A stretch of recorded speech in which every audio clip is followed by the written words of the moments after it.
Hello, I'm Dr. Heidi Horsley, Executive Director for the Open to Hope Foundation, and I am here with a very good friend of mine today, Dr. Howard Winokuer. And Howard is writing a phenomenal new book on sibling loss. Howard, can you tell us about your book? Well, I think the interesting thing about it, most of us, when we think about sibling loss, we think about children, little ones who have had brothers and sisters who died. But the truth is, people in their 20s and their teens and their 30s, 40s, 50s, 60s, 70s, we all have brothers and sisters who die. And no one has ever really looked at the fact that each group deals with it differently. I think you've said one time, one of the things with Scott's death is you expect your brother and sister to spend a lifetime with you. And for some people, they don't. So we're going to look at it from a very interesting perspective. We're going to look at it from what does the research say about what's happening.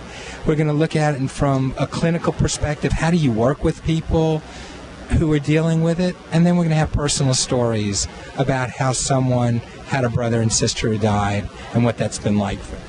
I really love this, Howard, and there's absolutely nothing out there, as you know, that's anything like this book. And the thing about it is sibling loss is a minimized loss, and I think it's even more minimized if you're an adult sibling that's had a loss. Well, you know it's a minimized loss. When Scott died, how many people asked, how are Mom and Dad doing?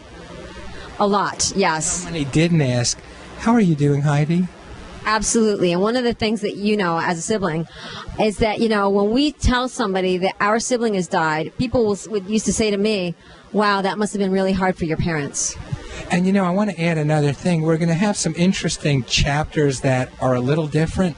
One of the chapters I'm also writing is going to be a chapter on living siblings, but when your parents die, the loss of a relationship, because oftentimes a mother or father are the ones who are the glue that hold the family together. And when the parents die, somehow the sibling relationship dies as well. That's a really good point. And I know that when my in-laws died, my husband and his brother really had to figure out, okay, what is our relationship like without our parents? And how close do we want to be? Because like you said, that's a choice now. We don't have to necessarily get together because our parents are no longer here.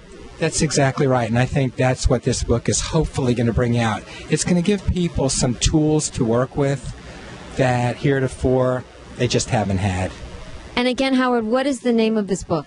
It's going to be called Sibling Loss Across the Lifespan. Very good, and I'm here today with Dr. Howard Winokuer, and I am honored to be writing a chapter in this book. And this is Dr. Heidi Horsley for the Open to Hope Foundation. Thank you.